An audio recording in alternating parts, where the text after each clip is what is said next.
লেখিকা অনিন্দিতা মুখার্জি সাহার রবিবার। বাবু দাঁড়া একটু, 5টা মিনিট বস, এক্ষুনি আসছি। রান্নাঘর থেকে রঞ্জনা চিৎকার করে বলল। ঘড়িতে সবে 7:30। সপ্তাহের চাকা আবার নতুন করে শুরু করবে বলে রবিবার এসেছে। রবিবারের অলস সকালে রোদ ঝলমল করছে রায়বাড়িতে। অদ্ভুত এক সমীকরণে বানানো এই বাড়িটা। উঠোনের শেষে আছে উঠোন ঘর, আর ওই ঘরটায় বেতের চেয়ার টেবিল পেতে দারুণ এক চা ঘর বানিয়েছে রঞ্জনা। শখ অবশ্য ওর, কিন্তু করে দিয়ে গেছে অশোক। বউয়ের শখগুলো উপেক্ষা করার মতো সাহস বা শিক্ষা কোনোটাই অশোকের ছিল না। বেতের টেবিলে বসে প্রায় ঝিমিয়ে পড়ে যাচ্ছে দীপ। রোজ তো প্রায় 6টার মধ্যে ঘুম থেকে উঠে যায়ও। বাজার দোকান সেরে স্নান করে খেয়ে 8:50-এর শান্তিপুর লোকালটা ধরতে পারলে ঠিক সময় মতো আঙুলটা ঠেকাতে পারে অফিসের বায়োমেট্রিক যন্ত্রটায়। কিন্তু তাই বলে রবিবারও, এই দিনটাতে যদি 8টা অবধিও ঘুমাতে পারতো। সারা সপ্তাহের শক্তিটা সঞ্চয়ের দিন বলতে এই রবিবার। এই দিনটাতেও যদি মা ফোন করে ডাকতে থাকে, কি রে ঘুম ভাঙেনি এখনো, 6:10 হয়ে গেল তো। কার ওয়েব সিরিজটা শেষ করে ঘুমোতে বেশ রাত হয়েছে। শনিবারটাই তো একমাত্র রাত যে রাতে নতুন বউয়ের সাথে বসে ওয়েব সিরিজ, গান শোনা, টুকটাক সিনেমা দেখা। না হলে নতুন বউই বা কেন সহ্য করবে? সারা সপ্তাহ অফিস, বাড়িতে 8:30টায় ঢুকে মায়ের ঘরে বসে গল্প, তারপর একসাথে বসে খাওয়া সেরে 10:30টায় বিছানায় চলে যায় দীপ। কিন্তু মৌ, ওর কাজ তখন থেকেই শুরু হয়। খাওয়ার পর টেবিল পরিষ্কার করা, একতলার সব জানলা আটকানো, সদর দরজায় তালা দেওয়া, সকালে রান্নার সবজি গুছিয়ে রাখা। সব সেরে যখন দোতলার ঘরে এসে ঢোকে মৌ, দীপ তখন অপেক্ষা করতে করতে স্বপ্নের দেশে। কতবার বলেছে দীপ, মা তো সব কাজ করে রাখে, তুমিও তোমার ভাগের কাজগুলো সন্ধ্যে থেকে সারতে থাকবে। এই যে জানলা বন্ধ করা, পরের দিনের সবজি গোছানো। কিন্তু রঞ্জনা নাকি পছন্দ করেন না সময়ের কাজ সময় না করা। আগে জানলাগুলো বন্ধ করে দিলে নাকি দম বন্ধ লাগবে। পরের দিন সকালে রান্না হবে, তাই সবজিগুলো বেশি আগে কেটে রাখলে কালো হয়ে যাবে। এই যুক্তিগুলোই বোঝে না দীপ। 11টায় না কেটে 9টায় কাটবে, কি ক্ষতি? তখন তো বসেই থাকে মৌ। অবশ্য ওই বা কি করবে, 10.5 মাস হলো বিয়ে হয়ে এই বাড়িতে এসেছে। আর রঞ্জনা যেভাবে সবটা দখল করে রেখেছেন, মৌয়ের পক্ষে সেসব বদলানো বেশ কঠিন। আর রঞ্জনা, সেও তো সারাদিন ধরে করছেন রান্না, দীপের টিফিন, দীপের জামা কাপড় কেচে আয়রন করে রাখা, দীপের অফিসে যাওয়ার আগে যা যা লাগে এখনো সব দেখে রাখেন রঞ্জনা। কতবার বলেছে দীপ এইগুলো মৌকে বুঝিয়ে দিতে। বয়স হচ্ছে তো নাকি, বাচ্চা মেয়ে বলে বলে হলো তো 10টা মাস। চোখ বন্ধ করে এসবই ভেবে চলেছে দীপ। ইদানিং মৌ সুযোগ পেলেই কেমন একটা কথা শোনায় দীপকে। পরিষ্কার করে না বললেও দীপ বেশ বোঝে ওর খুব রাগ রঞ্জনার ওপর। কাল রাতে বলছিল ওনাকে দারুণ ফ্রাইড রাইস, চিলি চিকেন বানাতে পারে। দীপ মজা করেই বলেছিল, শুধু বড় বড় কথা, কই কোনোদিনও তো খাওয়াতে পারো। তোমার মা সেই সুযোগ দিলে তো বাবু হাতছাড়া হয়ে যাবে না। মমের কথাটা খুব কানে লেগেছে দীপের। শুধু শনিবার রাতটা নষ্ট করবে না বলে কিছু বলেনি। কি রে, সারা রাত ঘুমোসনি নাকি? গলাটা শুনে চোখ খুলে দেখলো দীপ। টেবিলের ওপর আলুর চপ আর চায়ের কাপগুলো রাখতে রাখতে বললেন রঞ্জনা। একবার ঘুম ভেঙে গেলে আর ঘুম আসে না দীপের, কিন্তু চোখ বন্ধ করে ভাবনাদের সাথে খেলা বহুদিনের অভ্যেস ওর।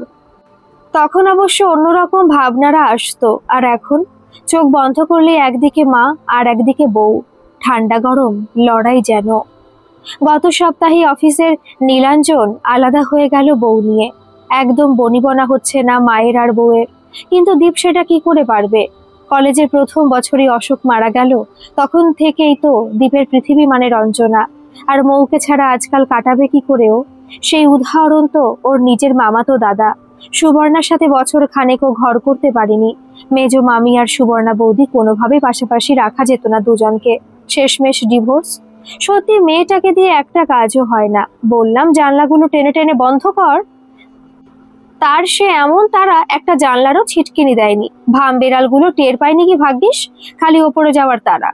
মায়ের গজগজানি সাথে আলুর চপ কোনোটাই নিতে পারছে না দীপ। চোখে ঘুম, তার মধ্যেই তেল তেলে আলুর চপ। দীপ ভালো খায় মানছে, কিন্তু তাই বলেই 7 সকালে? বয়স অল্প বললে হবে, এখন দায়িত্ব না নিলে কি করে হবে? বন্ধ জানলাগুলো খুলতে খুলতেই বলছেন রঞ্জনা। অসহ্য লাগছে দীপের, তাও সামলে নিয়ে বলল, ধুর ছাড়ো তো, এসে আলুর চপ খাও, ঠান্ডা হয়ে যাচ্ছে। খেয়াল করেনি হয়তো, সব ঠিক ছিল, শেষ কথাটাই বোধহয় বিস্ফোরণ ঘটালো। খেয়াল করেনি মানে? কবে করবে আর? আসলে কতক্ষণে তোর কাছে যাবে? রঞ্জনা বড্ড ঠোঁট কাটা বরাবরই, দীপ জানে সে কথা। তাই এক্ষুনি না থামালে দীপের নিজেরই লজ্জা লাগবে মায়ের কথায়। তাড়াতাড়ি একটা আলুর চপ তুলে নিয়ে তাতে কামড় বসালো দীপ। মুচমুচে হয়েছে বেশ। এই না হলে রবিবার। মাকে শান্ত করতে মিথ্যে প্রশংসাটুকু ছাড়া আর কোনো উপায় নেই। ভালো হয়েছে? জানলাগুলোর পর্দা সরাতেই ঝকঝক করছে ঘরখানা। দীপ বেশ বুঝতে পারছে পরিস্থিতি হাতে চলে এসেছে। আর একটু বেশি খুশি করবে বলেই বলল, ফোনে বলতে পারতে আলুর চপ ভাজবে, মৌকে ডেকে আনতাম, খেয়ে দেখতো। ছেলের আবদার দেখে খুব অবাক রঞ্জনা। ছেলে আর মা একটু সময় কাটাতে পারবে না? স্বামী স্ত্রী দুজন তো সারাদিন আছে একসাথে, কিন্তু রঞ্জনা, ওর পুরো পৃথিবী জুড়েই তো দীপ ছিল। কোথা থেকে যে কি হয়ে গেল। ছেলে তাকিয়ে আছে দেখে রঞ্জনা বলল, ঘুমো, কাল তো অনেক রাত অবধি তোদের ঘর থেকে হাসির আওয়াজ আসছিল। খেয়ে দে ঘরে তো ঢুকলি দুটোতে, প্রায় 10:30। রাত 12:30 তখনও দেখি ঘরে আলো জ্বলছিল, কথার আওয়াজ আসছিল। তোমার মা আমাদের ঘরে আড়ি পাতে। এই কথাটাই একদিন মৌ বলেছিল দীপকে। দীপ সেদিন এত রেগে গেছিল যে অনেক কথা শুনিয়েছে মৌকে, কিন্তু আজ মনে হচ্ছে মিথ্যে তো কিছু বলেনি। না হলে মা জানলো কি করে ওদের ঘরে আলো জ্বলছিল, ওরা হাসাহাসি করছিল? তুমি কি করে জানলে? আড়ি পেতেছিলে নাকি? আলুর চপ, দুধ চা, রবিবার, সাথে অলস মুহূর্ত, সব মিলিয়ে এমন একটা অলস মস্তিষ্কের প্রশ্ন করে ফেলেছিল দীপ। করার পর নিজেরই কানে লেগেছে। তাও সামলে নিতে পারতো, কিন্তু সে পথ বন্ধ, কারণ দরজার সামনে দাঁড়ানো মৌ। ঘুম ভাঙতে ফ্রেশ হয়ে বরের গন্ধে গন্ধে এই উঠোনের ঘরে। আর আয় তো আয় ঠিক এরকম একটা প্রশ্নের মাঝখানে। তোমাকে তো সেদিন বলেইছিলাম, মৌ ডাল রাঁধতে জানে কি না জানা নেই, তবে ফোড়ন দিতে ভালোই পারে, সেটা বুঝতে বাকি নেই দীপের। কি বলেছিলি শুনি? কি বলেছিলি তুই? রাতে ঘরে দরজা বন্ধ করে বরের কানে বিষ ঢালা? খুব বাজেভাবে কথাগুলো বলল রঞ্জনা। ওই যে ঠোঁট কাটা, এই রোগটার জন্য কম কথা কাটাকাটি হতো ঠাম্মার সাথে, জেম্মার সাথে, সব মনে আছে দীপের। আগে তো যৌথই ছিল সব। দীপ দেখলো মৌ চুপ করে দাঁড়িয়ে আছে। খারাপ লাগলো দীপের ওর মুখটা দেখে। দুর্বল প্রতিপক্ষের জন্য সব সময় খারাপ লাগতো ওর। আগে জেম্মার জন্য হতো কি মাটির মানুষ। আমি কিচ্ছু বিষ ঢালিনি, ও তো অন্ধ নয়। রাতে কতক্ষণ আলো জ্বলেছিল ঘরে, তাতে তোমার কি? মুখ খুলল মৌ। দীপের আরেকবার অবাক হওয়ার পালা। মৌকে নিরীহ বেচারি লাগছিল এতক্ষণ। দীপ মনে মনে ঠিক করে নিয়েছিল ঘরে গিয়ে একটু আদর করে দিলে বোধহয় ঠিক হয়ে যাবে। তুই তুই আড়ি পাতিস না? শোন বাবু, সেদিন তোর মেজ মামির সাথে কথা বলতে বলতে বাইরে এসে দেখি পর্দার ফাঁকে দাঁড়ানো তোর বউ। প্রায় চিৎকার করে বলছেন রঞ্জনা। মোটেই না, আমি তখন অপেক্ষা করছিলাম একটা পার্সেল আসার জন্য। মৌ নিজেকে ঠিক প্রমাণ করার জন্য বলতেই রঞ্জনা হাতে আরেক টুকরো অস্ত্র পেয়ে বলল, তোর বউ তো বাইরে থেকে খাবার অর্ডার দিয়ে ঘরে বসে খায়। মৌ থেমে যাবে না, এতক্ষণে বুঝে গেছে দীপ। কি করব, ওই তো রান্না, তেল নেই, মশলা নেই, মাছের পিস ওইটুকু। আমি তো না খাওয়া ঘর থেকে আসিনি। কি বলছে মৌ এসব? রঞ্জনা তেল মশলা দিয়ে এমন সুন্দর রান্না করে যে দীপের অফিসে সবাই খুব পছন্দ করে। দীপ টিফিন বক্স খোলা মানে সব ছেঁকে ধরবে। আর ছোট পিস মাছ মানে? বাজার তো দীপ নিজেই করে, অশোকের থেকে শিখেছে দীপ বাজার করা, বড় সাইজের মাছ, এত শাক সবজি। মৌ কি মিথ্যে বলছে? যদি তাই হয়, রঞ্জনা কেন প্রসঙ্গটা ঘুরিয়ে দিলেন? বললেন না কেন যে ওরকম খাওয়া দাওয়ার চল এই বাড়িতে নেই? তার মানে নিশ্চয়ই মৌয়ের জন্য অন্যরকম রান্না করে। তার মানে দ্বীপের আনা মাছগুলো কেউ আরো দুভাগ করে। ছি ছি, একটা মানুষের খাওয়া দাওয়া নিয়ে এরকম? ভেবে কান্না পাচ্ছে দীপের। এরকম তো কখনো করতেন না এর আগে। মৌকে অবশ্য খুব পছন্দ ছিল না রঞ্জনার, বরং নিজের বান্ধবীর মেয়েকে এই বাড়িতে আনার ইচ্ছে ছিল। কিন্তু সব ইচ্ছে যে মায়ের অনুযায়ী হবে এটা ভাবাটাও অন্যায়। অথচ রঞ্জনার যাতে একা না লাগে সবসময় আগলে রাখে দীপ। অফিস থেকে ফিরেই আগে মায়ের ঘরে। দীপ ভাবনার ফাঁকে শুনতে পেল মৌ চিৎকার করে কথা বলছে, আর রঞ্জনা সে তো আরেক পায়ে গিয়ে। সংসার ভাঙার ছবি দেখতে পাচ্ছে দীপ। তার মানে এত পরিকল্পনা, এত ছক করেও পারলো না বাঁচাতে। কিন্তু কাকে ছাড়বেও? রঞ্জনা, মৌ? অসম্ভব। তার থেকে নিজেকে সরিয়ে নেওয়াই ভালো। হাতের কাপটাকে আছড়ে ফেলে দিয়ে বেরিয়ে গেল দীপ। না, ভেতর নয়, উঠোন পেরিয়ে সোজা বাইরে। বাইরে থেকে একবার পেছন ঘুরে তাকালো। মস্ত 3 তলা বাড়ি, সামনে উঠোন, একদিকে গ্যারেজ, অন্যদিকে বাগান। গেটের সামনে দাঁড়িয়ে হাত নাড়াচ্ছে রঞ্জনা। অশোকেও দেখতে পাচ্ছে দূর থেকে, আর ওদের মাঝেই মৌ। চোখের জল গড়িয়ে পড়ছে দীপের। আর দাঁড়ালো না, এক্ষুনি ওরা বেরিয়ে আসবে। পায়ের জোর না বাড়ালে ওরা ধরে ফেলবে দীপকে, টেনে নিয়ে যাবে বাড়িতে। দুদিন ঠিক থাকবে, আবার একই ঘটনা। কিরে বাবু, তুই চুপ করে গেছিস কেন? বল বউকে, কিছু বল। চায়ের কাপ হাতে নিয়ে দীপ যেন অলিক কল্পনায় ভেসেছিল। একটা কাপের মৃত্যু, একটা সংসারের মৃত্যু, একটা শরীরের মৃত্যু। অশোক বলেছিল, মনে আছে দীপের, যত ঘাত প্রতিঘাতী আসুক, নিজের প্রাণ বা আত্মার উপর যেন কোনো অবিচার না হয়। আর সত্যি তো, কেন দীপ সরে যাবে?